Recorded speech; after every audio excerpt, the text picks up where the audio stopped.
So this subject is something that is close to my heart because I have actually burnt out. So about 7 years ago, I came back to the UK. I've been living and working overseas for 8 years in Dubai. Hi, Lisa. And I had a really stressful job. I loved it, but it was just a lot of responsibility, flying around all over the place.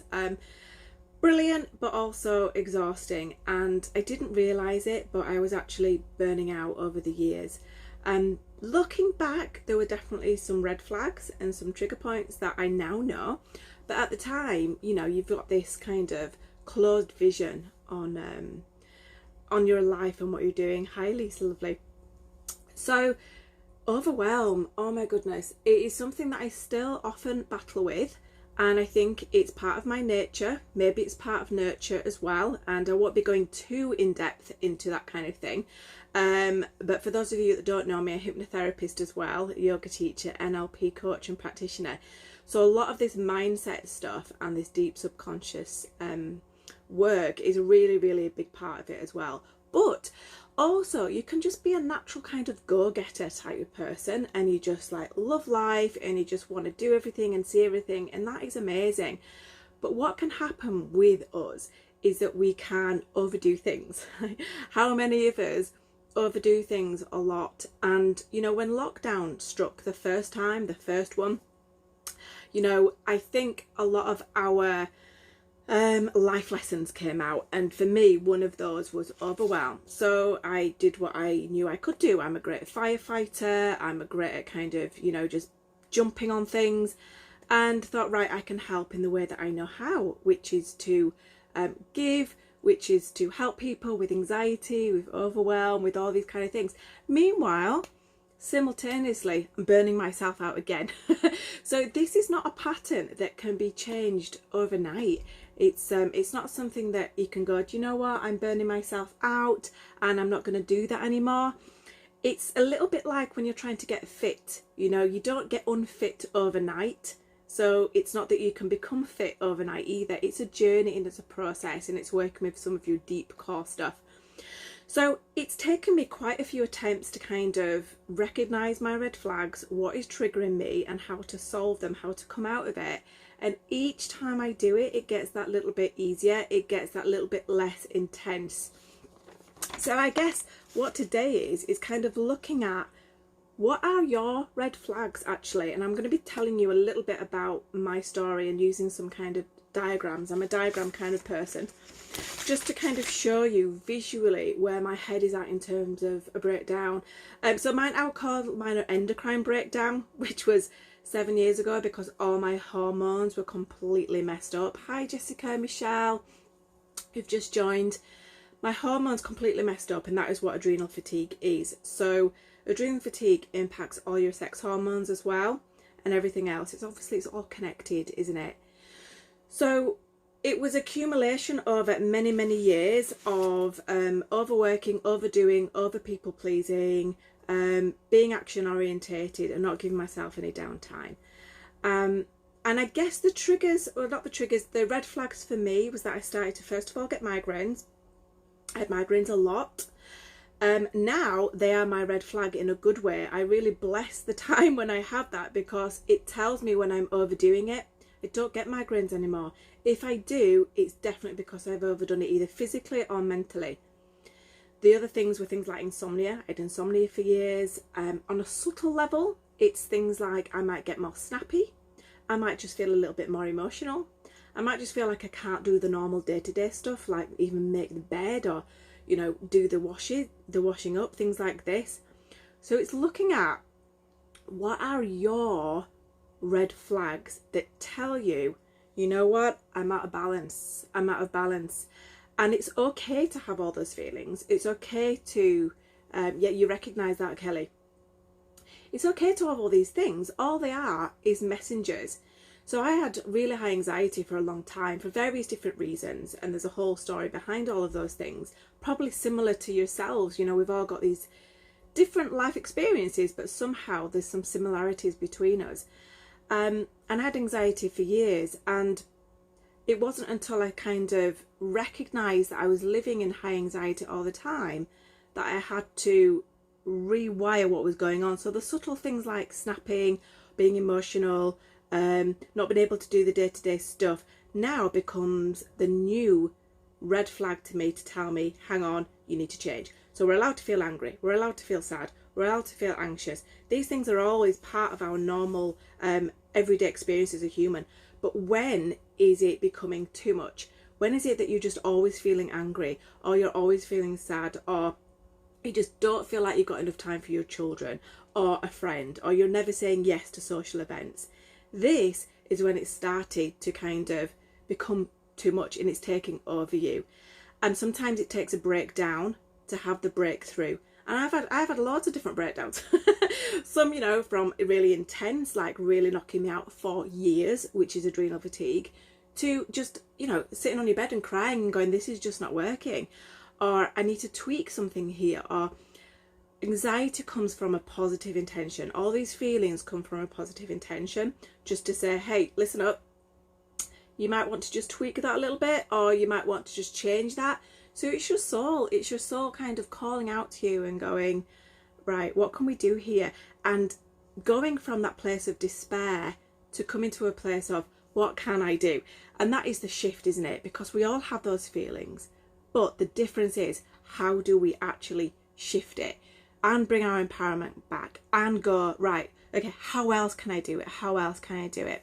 Jessica, you're saying it sounds like you as well. Lisa, you've just gone through the worst few weeks, but I did recognise it and took the time out to feel all the feels. That's amazing, because we all have these down moments, but when we're having it, we feel like we're the only ones, and we feel like we're just not handling life, and it's not the case. It's just part of us going, hey, you know what? Why don't you do it a little bit differently? And now you can see the light. And we'll have these different things. You know, we might be thinking we're doing awesome in our business and we're doing really well and we feel on top of the world. And then on another stroke, it might be just an email from someone, might be just be a small thing. It could be that you've been feeling misaligned for a long time and you just suddenly feel really, really flat and just think that everything's wrong in the world. And remember our circadian rhythms as women as well, especially with our hormonal rhythms. Mine are all over the place. I don't have regular periods. I have something that's called PMDD. It's premenstrual dysphoria dysfunction. And so some of the time I'm like, because I'm so much into mindset and I've done so much training in the mind, it's all about the mind. Actually, sometimes it's the body. Okay, so sometimes, you know, if it's perimenopause, menopause, even post-menopause, pregnancy, post-pregnancy, you know, as women we have all this to deal with, and it's about kind of working with our energies and what we're feeling, just being really authentic with ourselves and going, I'm feeling knackered. I'm not a lazy person, but I'm feeling knackered. So you know what? I'm going to read. Yesterday, the sun was out, I felt exhausted, and I just thought, I'm just going to read. And it felt so good. And for once in a really long time, I didn't feel guilty about it. Lisa, you've put that. My problem is I don't tell anyone, which I know I need to do. It's really, really hard. I get that. I resonate with it. It's like that, first of all, owning it up to yourself, isn't it? And then communicating it forward. Now, one of the first things that I did when I went to see a naturopathic doctor about my adrenal fatigue was to communicate it with my family. And I was so nervous. And you know, I was like, are they going to believe that this is a thing? Because it's not really recognised by the doctors. Because with traditional doctors, they're trained to look at the very, very extremes and the very, very extremes of high and low. And sometimes you might be like 0.1 off the chart of being an extreme serious case and just be classed as normal. But also, they haven't got that much time, have they? They've only got 15 minutes per person. So it's hard for you to really look at all the different symptoms. So it is really, really hard. But if you can get to your place where you're feeling neutral and you're feeling confident in yourself, and then reach out and just say, you know what, this is what I'm going through and this is where I might need your help. So what I want to do is just show you something here. I don't know whether this is coming through back to front or not, but if it is, it says very high, high, regular, relaxed and chilled. Now what this is a little chart that I made to show you what happens when you're living in high anxiety or high overwhelm or go all the time. And it's really easy to do. The reason it's easy is because you're living off your adrenal glands. So when you're in your adrenals, it's almost like addictive because you feel almost like a superhuman as well. You're getting so much done. You know, they say that thing, don't they? If you want something done, ask a busy person, because they're on it. They're already on it. So it's almost like this buzz that you're on. But even though it can feel really good, if you're not allowing yourself that downtime, you will burn out. Trust me. So here, it's like if you're living in high anxiety, you still have the regular ups and downs. But the problem here is when you come down, you think that you're in this relaxed place. But the body is still very much in high anxiety because you've not given your body the chance to let go of the cortisol and the adrenaline that has been building up in your body. Adrenaline kind of goes pretty quickly. It's quite a quick spike and then goes. But the aftermath is cortisol, and this is the stress hormone, and this is what also contributes to weight gain around the middle.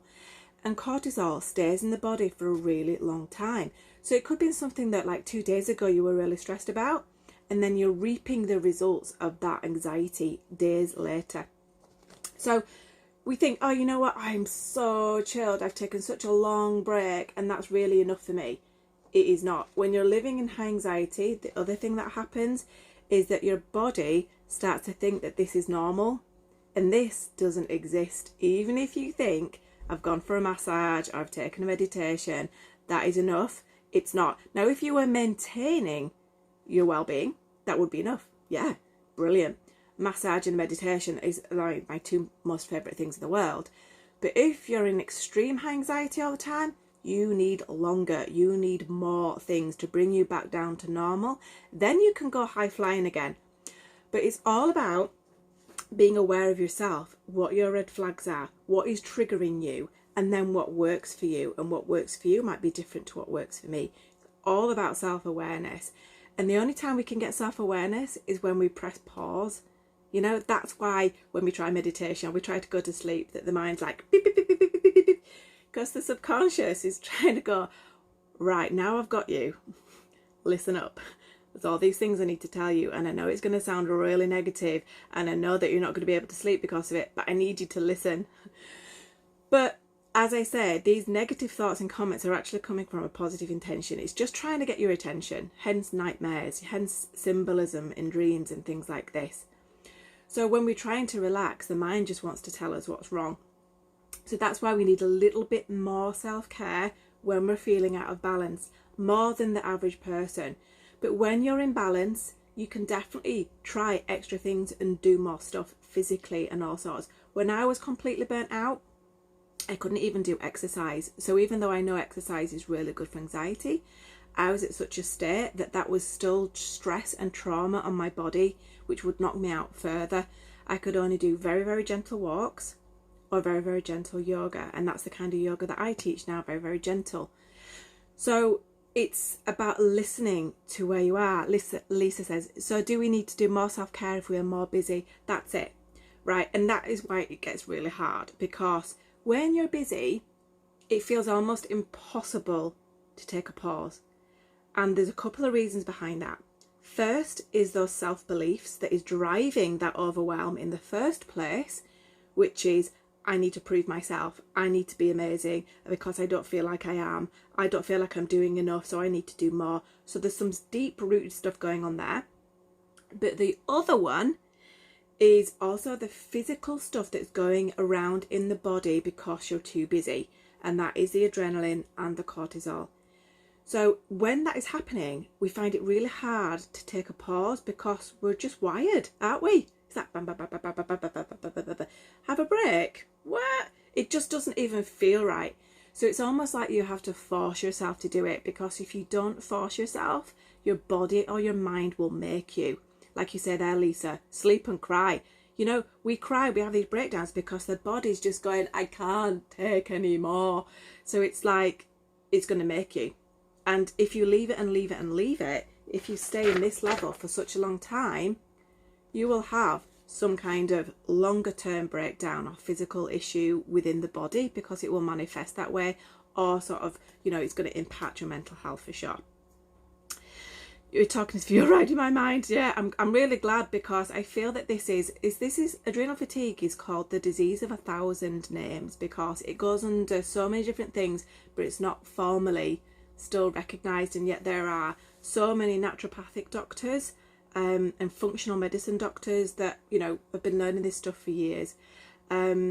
And what Lisa says, my biggest one is that I've got loads to do and I'm so busy. I feel you. So I've got a little tip on that coming up, actually, about to-do lists. I did a whole workshop on to do or not to do. I really, really resonate with that, Lisa, because it's when you run your own business, especially, it's like, first of all, you're really passionate. You really, you know, you want to take on all these projects. You want to do all these collaborations. You've got all these different new ideas. And it's ace. You know, you're not really short of motivation and passion because you're doing what you love. The problem is more about where your boundaries are, what you say no to. And I have found that the more kind of little breakdowns I have, or the more, you know, exhaustion that happens, is an opportunity to go, right, something is not quite aligning. What am I saying yes to too many times? And what is not quite feeding my soul? Kelly, yes, it is very similar to chronic fatigue, and that's why I say ME. You know, stress itself is adrenal fatigue.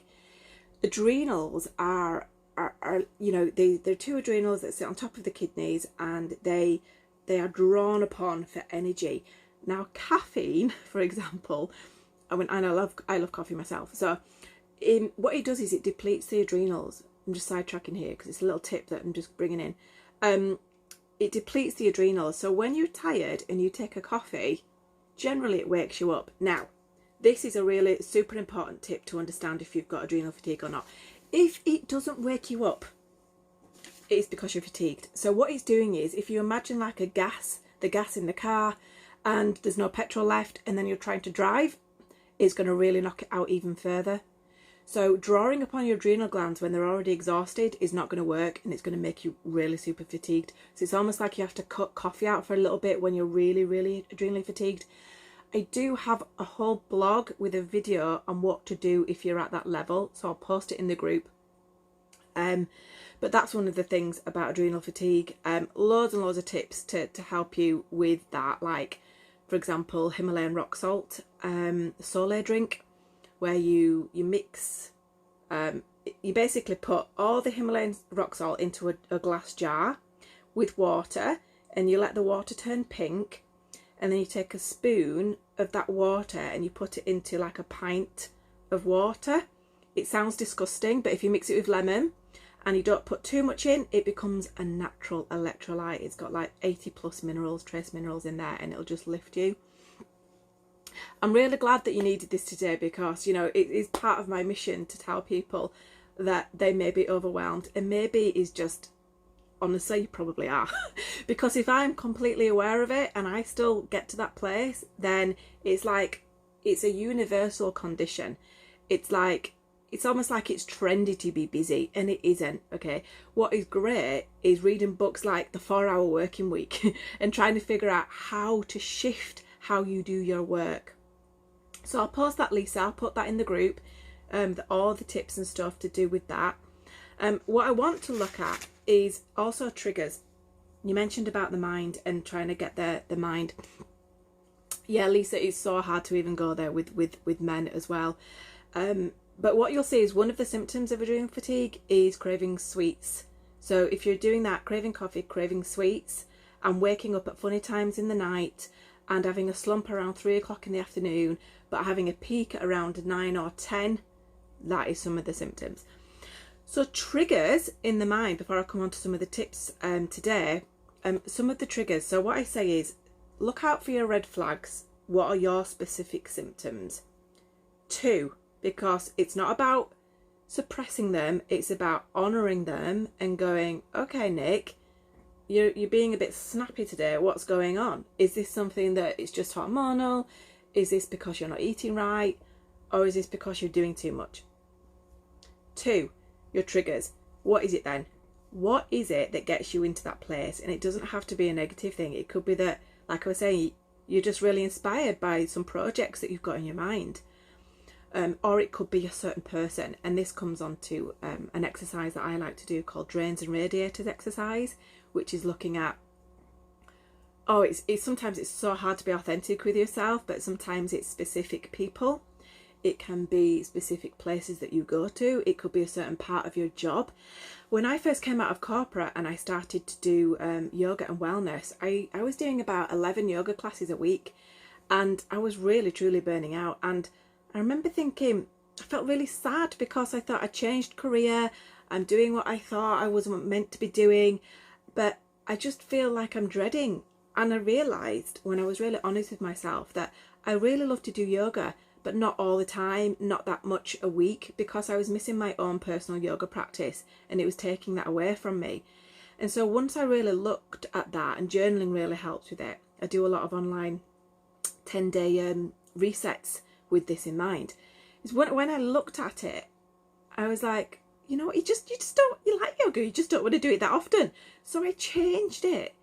So sometimes there could be something bubbling away and we think that we should want to do that, or we should feel like this.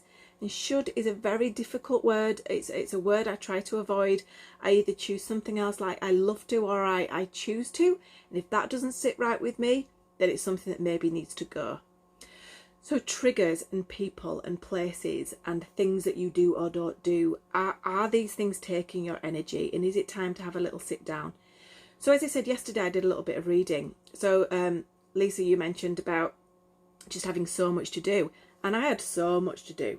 And I was like, do you know what? Last week I was a little bit poorly and I couldn't do all the things I wanted to do. But I also felt a little bit at peace with that because it gave me permission to pause. So why are we not giving ourselves this permission to pause? So this week I am actively choosing.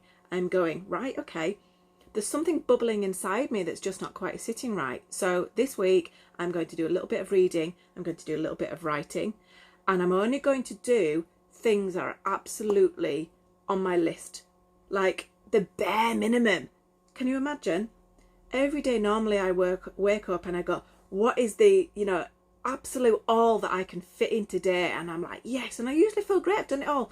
It's different this week. This week I'm going, what is the absolute bare minimum that I can get done this week? And it's a really, really interesting process. It's giving me headspace to figure things out and to just go with my emotions.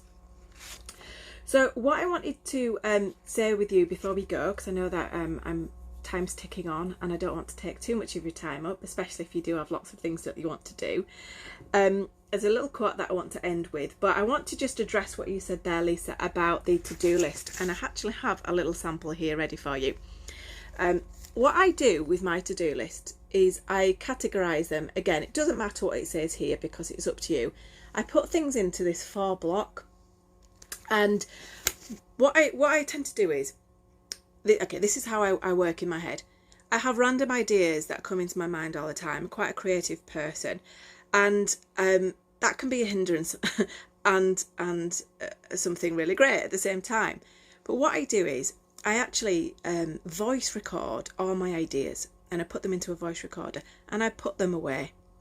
And then sometimes when I've got my head on for strategy or I'm thinking, I come back to those voice messages and I write them down. And sometimes I'm like, no, that was a lame idea. Sometimes I'm like, oh gosh, that idea keeps coming back. Maybe that's something to look at. And I try to pause before I say yes to anything based on this. I let that seed plant and I let it grow. And anytime somebody asks me for something, I will say that, and I'll say, let me just plant the seed and let it grow. It may be a yes, it may be a no, and it's okay to let people wait for that decision. So that's one of the things that I do. The other thing that I do is anytime I feel, I haven't got my example here, that my list is just growing and growing and growing and I start to panic, I look at that list and I try to delete anything that is absolutely not really relevant. So for example, I run retreats and generally my retreats kind of fill up pretty much by themselves. But I have all these different marketing ideas and things that I could do and posts and lives. And I look at it and I go, actually, I could probably get away with not doing any of these. So why am I doing all of them? Just because you've got an amazing idea doesn't mean you have to do it right there and then. Put it on your list of ideas for lives and then come back to it another time when you're lost for ideas.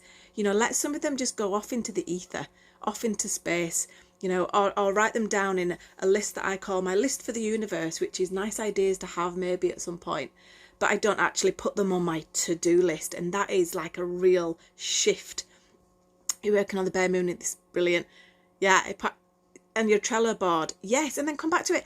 And Lisa, and it comes back to your whole ethos in your group about vision boarding. Sometimes it's not something that needs to be written down into your list. Sometimes it goes on your vision board. It's not a to-do, it's not a thing, it's just something that you're aiming towards. And again, that comes off your list. Brilliant. So going down your list, go, what can absolutely come off the list? Not go onto the list, what can come off the list? I sometimes sit there and I go through my what not to do. So the way I've categorised my things today is I've got quick wins, because that's a real good dopamine hit. So if you're feeling a bit flat and you've got quick emails, quick replies to do, I write the list down and I go and I spend half an hour and I go tick, tick, tick, tick, tick, tick, tick.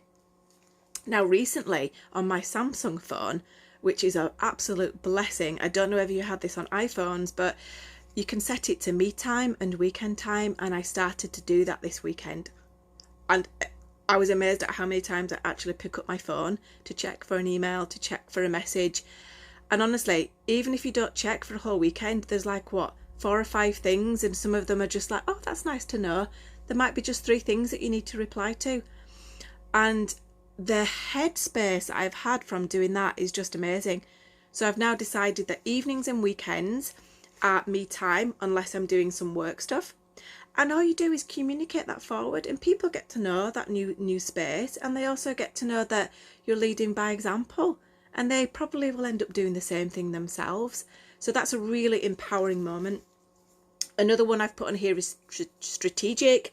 Another thing is emails I might need to do. Another one is projects, you know, or you might have them in a completely separate book, and you've just got your 3 to 5 things that you absolutely want to get done today. And we all know a little bit about how to do our to-do lists, don't we? We've all sort of understood and tweaked.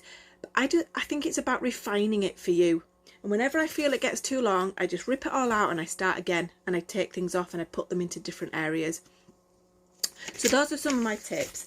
And the last couple of tips was in terms of being overwhelmed is, like I say, I've got a whole blog and video on these specific things, but some of my top tips from this is cutting out stuff. Like I say, saying no.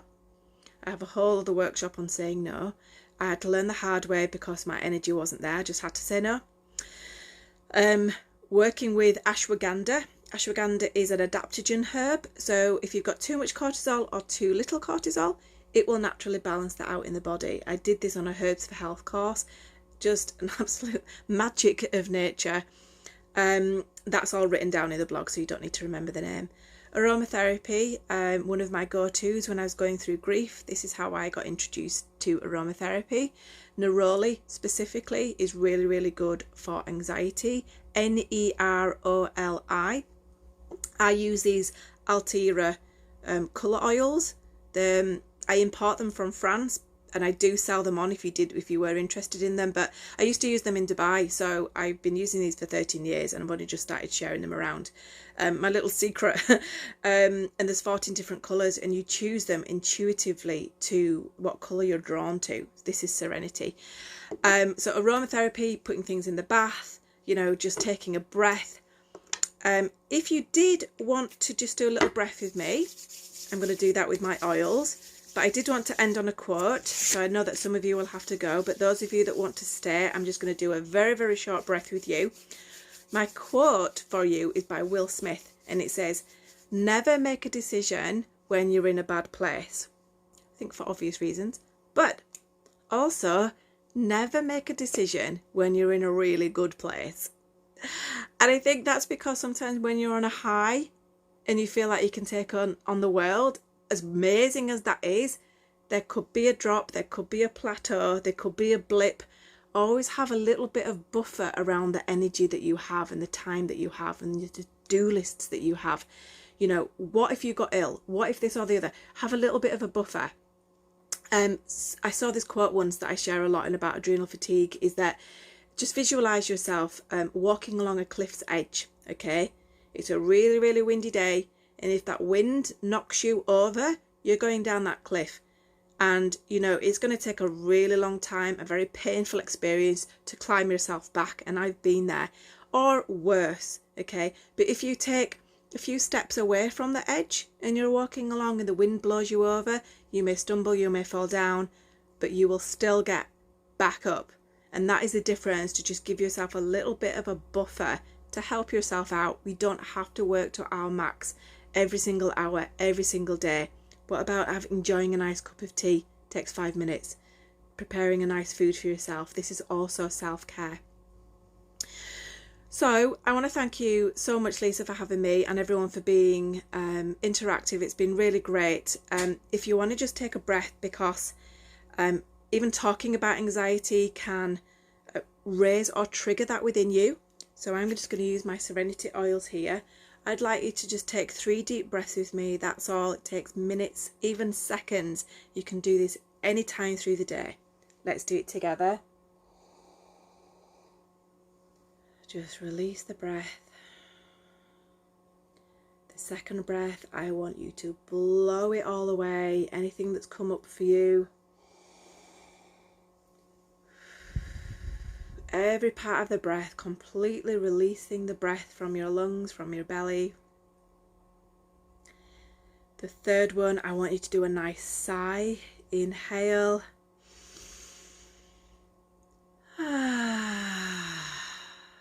It's all connected, mind and body. Just close your eyes for a moment. All we're going to do is imagine a square in front of us. We're going to count in for 4.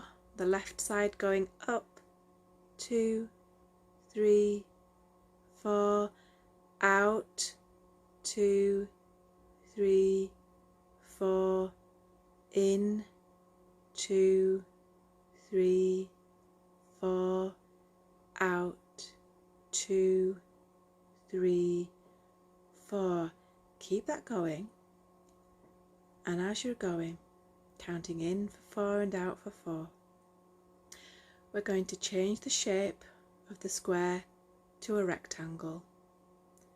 And here we're going to take an inhale for 4, 3, 2, 1, out for 8, 7, 6, 5, 4, 3, 2, 1.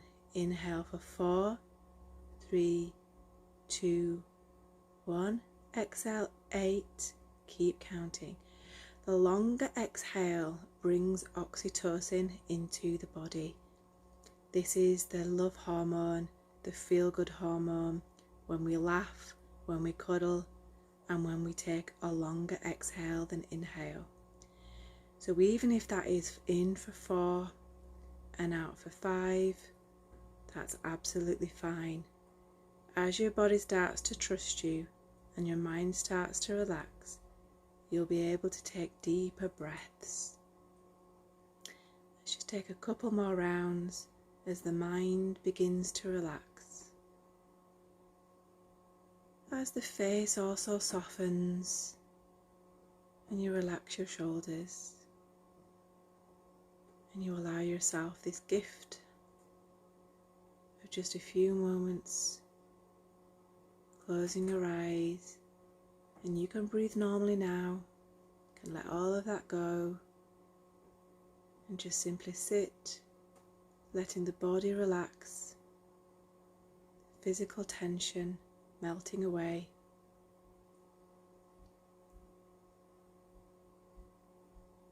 That's all we need to do.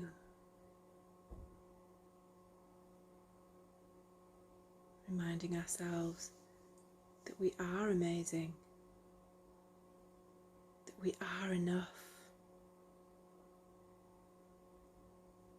that we are living a life where we can take a break, we can take a pause. And that pause actually helps us to be more productive than if we just keep going. pause helps us to connect to ourselves, to listen to those niggles, and to adjust, to reset, to honour our soul.